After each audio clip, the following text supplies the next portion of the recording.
Pertama-tama, saya mau sampaikan salam damai sejahtera sukacita di dalam nama Tuhan kita Yesus Kristus, nama di atas segala nama.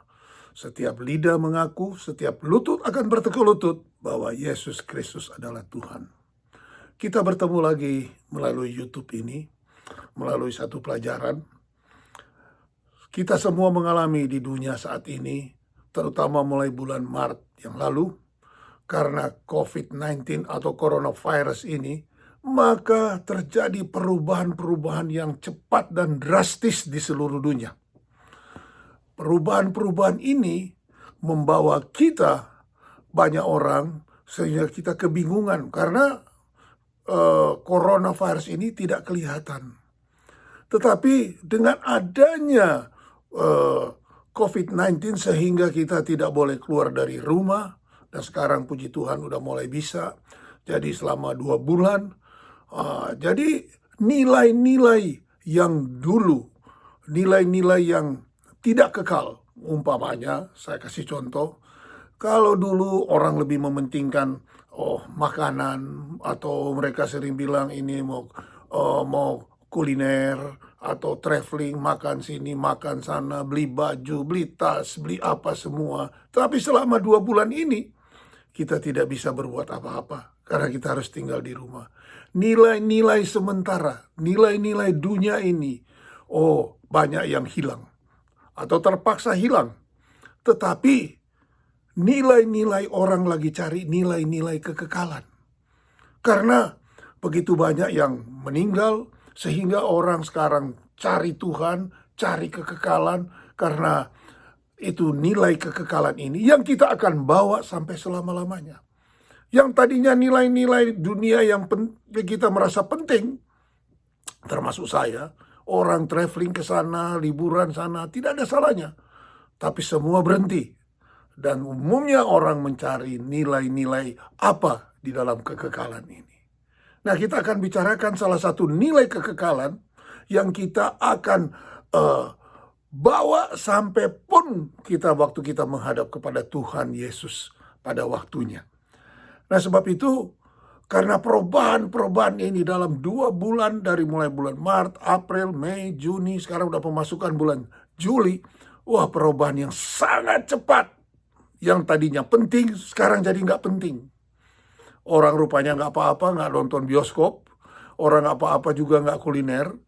Kemana makan sini, makan sana. Malah saya rasa kita makin menghemat karena tidak ada makan di luar. Puji Tuhan sekarang udah mulai bisa di sini makan di luar. Jadi yang fokus orang berubah tentang nilai kekekalan. Nah, kita akan bicarakan dari Yohanes pasal 4. Nilai apa salah satu di sini yang kita akan bawa sampai kekekalan? Yohanes pasal 4, ayat yang sangat terkenal. Hampir semua pasti tahu. Dari Yohanes pasal 4 ayat 23. Tetapi saatnya akan datang, dan sudah tiba sekarang ini, bahwa penyembah-penyembah benar akan menyembah Bapa dalam roh dan kebenaran. Sebab Bapa menghendaki penyembah-penyembah demikian. Allah itu roh, barang siapa menyembah Dia, harus menyembahnya dalam roh dan kebenaran. Bapa mencari atau menghendaki penyembah-penyembah yang menyembah Dia dalam roh dan kebenaran. Saya bacakan dalam bahasa Inggris dari Amplify. But a time is coming and is already here when the true worshippers will worship the Father in spirit, from the heart, the inner self, and in truth. Jadi di dalam hati dan benar, dan dalam firman Tuhan. For the Father seeks such people to be His worshipper. Bapa lagi mencari penyembah-penyembah yang begitu. Yang bagaimana? Menyembah dalam roh dan kebenaran.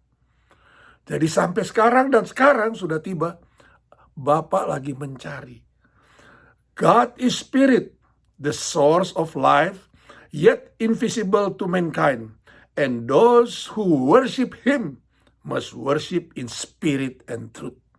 Jadi Allah lagi mencari penyembah-penyembah benar yang menyembah Dia di dalam roh dan kebenaran. Ini adalah nilai kekekalan yang kita akan bawa. Dan bagaimana, saya akan terangkan, bagaimana supaya kita menjadi penyembah yang benar. Penyembah yang menyembah Bapa dalam roh dan kebenaran. Kebenaran itu firman Tuhan.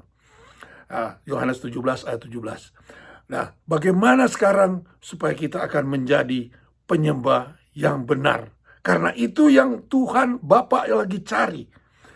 Yang Dia cari yaitu penyembah-penyembah yang benar. Sampai sekarang Dia lagi mencari. Nah, kita lihat di dalam Mazmur 100. Mazmur 100 ayat yang keempat. Bagaimana kita bisa menjadi penyembah? Masuklah melalui pintu gerbangnya dengan nyanyian syukur, ke dalam pelatarannya dengan puji-pujian. Bersyukurlah kepadanya dan pujilah namanya.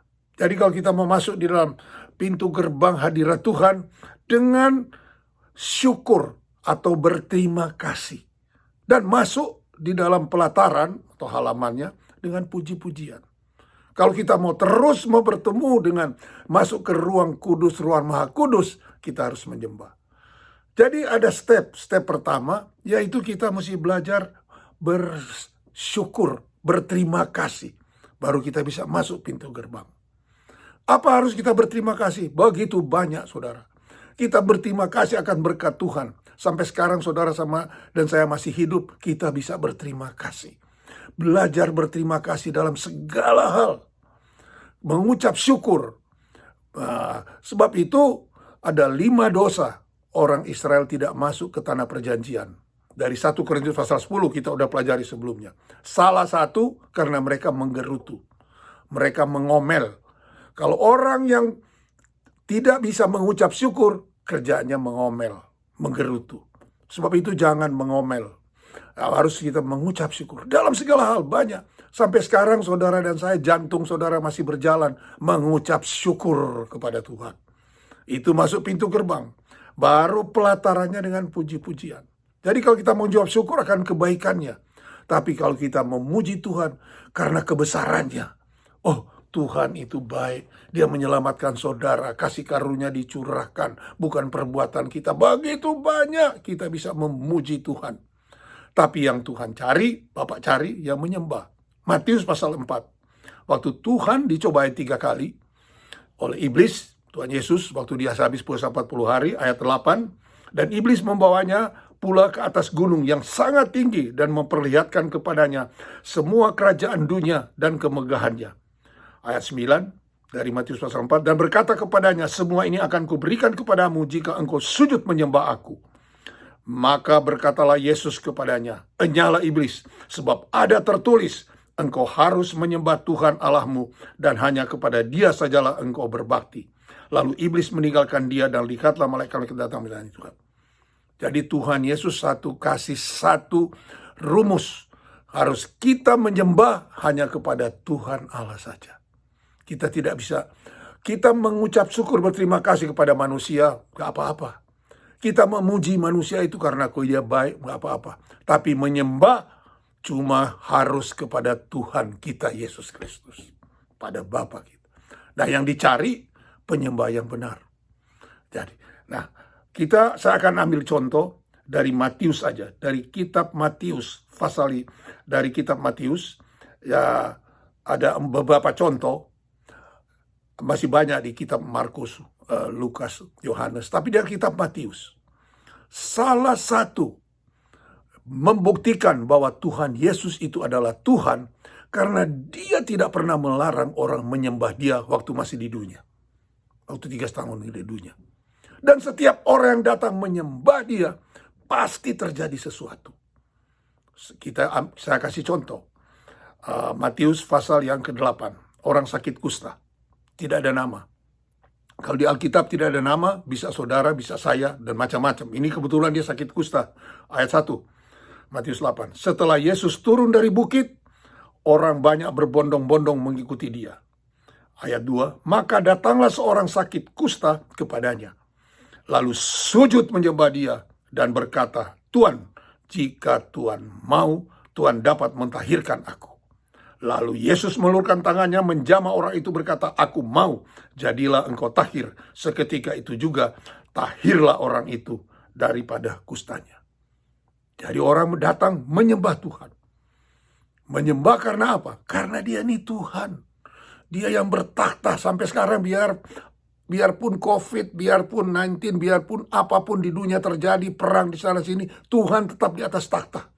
Dan kita wajib dan harus menyembah dia di dalam roh dan kebenaran. Jadi kalau orang menyembah Tuhan, pasti terjadi sesuatu. Dalam kitab Matius saja. Yang kedua, contoh kedua, yaitu Matius pasal yang ke 9. Tadi pasal 8, sekarang pasal 9. Ayat 18. Kepala rumah ibadat dari orang Yahudi.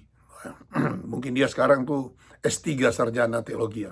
Sementara Yesus berbicara demikian kepada mereka, datanglah seorang kepala rumah ibadat, lalu menyembah dia dan berkata, "Anakku perempuan baru saja meninggal, tetapi datanglah dan letakkanlah tanganmu atasnya, maka ia akan hidup." Kepala rumah ibadat datang menyembah kepada Tuhan. Apa yang terjadi? Ayat yang ke-23. Kita lompat ayat 23. Ketika Yesus tiba di rumah kepala rumah ibadat, dia melihat peniup-peniup seruling dan orang banyak ribut. Berkatalah ia, "Pergilah, karena anak itu tidak mati, tetapi tidur." Tetapi mereka menertawakan dia. Setelah orang banyak diusir, Yesus masuk dan memegang tangan anak itu, dan lalu bangkitlah anak itu. Haleluya. Sakit kusta datang menyembah, sembuh. Oh, kepala rumah ibadat merendahkan diri menyembah Tuhan, anaknya mati, bangkit. Nah, kita contoh lagi satu dari Matius, tetap dari kitab Matius saja, yang 17, pasal 17, ayat yang ke-14, orang sakit ayan. Ketika Yesus dan murid-muridnya kembali kepada orang banyak itu, datanglah seorang mendapatkan Yesus dan menyembah. Matius 17 ayat 14. Katanya, "Tuhan, kasihanilah anakku. Ia sakit ayang dan sangat menderita. Ia sering jatuh ke dalam api dan juga sering ke dalam air." Oh, kasihan benar. "Aku sudah membawa kepada murid-muridnya, tapi mereka tidak dapat menyembuhkannya." Maka kata Yesus, "Hai kamu angkatan yang tidak percaya dan sesat, berapa lama lagi aku harus tinggal di dalam antara kamu? Berapa lama lagi aku harus sabar terhadap kamu? Bawalah anak itu kemari." Dengan keras Yesus menegur dia, lalu keluarlah setan itu daripadanya, dan anak itu pun sembuh seketika itu juga. 3 contoh. Saya udah kasih 3 contoh. Semua orang datang menyembah Tuhan, langsung dijamah oleh Tuhan. Tapi apa jadi kalau orang datang kepada, umpamanya saya kasih contoh dari Kisah Para Rasul, pasal yang ke-10. Kisah Para Rasul pasal ke-10, waktu Petrus ke rumah Kornelius. Ayat 24. Dan pada hari berikutnya sampailah mereka ke Caesarea. Kornelius sedang menantikan mereka, dan ia telah memanggil sanak saudaranya dan sahabat-sahabatnya berkumpul. Ayat 25, ketika Petrus masuk, datanglah Kornelius menyambutnya, dan sambil tersungkur di depan kakinya, ia menyembah Petrus. Tetapi Petrus mendekatkan dia, katanya, "Bangunlah, aku hanya manusia saja." Petrus tahu, yang cuma boleh disembah yaitu Tuhan. Dia bilang, jangan, kita sama, manusia biasa. Saudara lihat, tidak mau disembah. Kalau Tuhan Yesus, dia tidak pernah menolak orang menyembah. Untuk lebih komplit, tadi sakit kusta, orang mati, sakit ayan, semua datang menyembah, Tuhan sembuhkan. Nah, sekarang kita ambil contoh yang terakhir. 4 contoh, saya rasa sangat penting. Yang lain saudara cari sendiri di Alkitab. Matius pasal 15, perempuan Kanaan. Perempuan Kanaan berarti bukan orang Israel. Lalu Yesus pergi dari situ, ayat 21, Matius 15, ke daerah Tirus dan Sidon. Maka datanglah seorang perempuan Kanaan di daerah itu berseru, "Kasihanilah aku ya Tuhan, anak Daud, karena anakku perempuan kerasukan setan dan sangat menderita." Nah, ini anak Kanaan, ibu Kanaan, anaknya kerasukan setan. Jawab Yesus, "Aku diutus hanya kepada domba-domba yang hilang dari umat Israel." Tetapi perempuan itu mendekat dan menyembah dia, ayat 25, sambil berkata, "Tuhan, tolonglah aku." Tetapi Yesus menjawab, "Tidak patut mengambil roti disediakan bagi anak-anak melemparkan pada anjing." Kata perempuan, "Benar Tuhan." Namun anjing itu makan remah-remah dan jatuh dari mejanya. Ayat 28, maka Yesus menjawab dan berkata kepadanya, "Hai ibu, besar imanmu, maka jadilah kepadamu seperti yang kau kehendaki. Dan seketika itu juga anaknya sembuh. Perempuan Kanaan, waktu dia mau datang ke Tuhan, murid-muridnya bilang, udah jangan ribut-ribut. Dia teriak-teriak. Tapi dia datang terus menyembah. Jadi mungkin saudara udah ada permintaan doa yang lama. Saudara, orang bilang jangan fanatik. Mungkin saudara minta, sekarang coba datang menyembah kepada Tuhan dengan roh dan kebenaran. Maka akan terjadi 4 contoh di dalam kitab Matius saja. Ayat 28 dibilang, hai ibu besar imanmu. Bahasa Inggrisnya, great is your faith. Great tidak terbatas. 2 kali Tuhan Yesus bilang great faith. 1 kepada ibu Kanaan, bukan orang Israel. 1 kepada perwira Romawi yang hambanya sakit. Dia juga dibilang great faith. Iman yang besar. Jadi kalau iman yang besar itu yang datang menyembah kepada Tuhan. Besar, great itu tidak ada batasnya. Amen. Jadi saudara lihat, apa saja yang kita lakukanlah mulai praktek sekarang nilai kekekalan. Apa nilai kekekalan? Bapak lagi mencari penyembah-penyembah yang benar, yang menyembah Dia dalam roh dan kebenaran. Bapak menghendaki penyembah-penyembah yang benar. Sebab itu Petrus tidak mau disembah karena dia manusia biasa. Coba kita lihat ayat yang terakhir. Wahyu pasal ke-22. Ayat ke-8. Ini Rasul Yohanes di Pulau Patmos. Ini pasal yang terakhir. Dia mendapat wahyu penglihatan akan terjadi di dunia yang akan sampai akhir zaman. Begitu banyak perwahyuannya. Tapi ayat pasal ke-22 ayat 8, pasal 22 ayat 8 dari Wahyu. Dan aku Yohanes, akulah yang telah mendengar dan melihatnya semuanya itu. Dan setelah aku mendengar dan melihatnya, aku tersungkur di depan kaki malaikat yang telah menunjukkan semua itu kepadaku untuk menyembahnya. Tetapi ia berkata kepadaku. Jadi manusia disembah Petrus. Petrus bilang jangan. Ini malaikat mau disembah karena dia dapat perwahyuan. Tetapi malaikat itu berkata, ayat 9, jangan berbuat demikian. Aku adalah hamba sama seperti engkau dan saudara-saudaramu, para nabi, semua mereka yang menuruti segala perkataan kitab ini. Sembahlah Allah. Haleluya. Kita jangan menyembah manusia, kita jangan menyembah malaikat. Allah lagi mencari. Allah menghendaki penyembah-penyembah benar yang menyembah di dalam roh dan kebenaran. Belajar mengucap syukur, belajar memuji Tuhan, dan belajar untuk menyembah Tuhan. Terutama kita mulai belajar saat ini di waktu ini ada suasana COVID-19 dan kita banyak di rumah. Belajarlah kita pakai untuk menyembah Dia. Menurut firman Tuhan, datang dengan kerendahan hati. Supaya kita boleh mencari penyembah-penyembah benar. Itu yang dicari. Itu yang dicari, bahasa Inggrisnya seeks, oleh Bapa di surga. Itu yang dicari atau yang dikehendaki oleh Bapa di surga. Menyembah Dia dalam roh dan kebenaran. Dalam roh, tadi saya sudah baca di Amplify, mulai dari dalam hati kita. Lubuk hati kita. Dan menurut firman Tuhan. Pakailah waktu-waktu sekarang selama saudara masih hidup. Belajar memuji Tuhan. Belajar mengucap syukur kepada Tuhan. Dan menyembah Tuhan di dalam roh dan kebenaran. Haleluya. Tuhan memberkati. Selamat melayani Tuhan. Selamat menjadi penyembah-penyembah Tuhan di dalam roh dan kebenaran. Tuhan Yesus memberkati.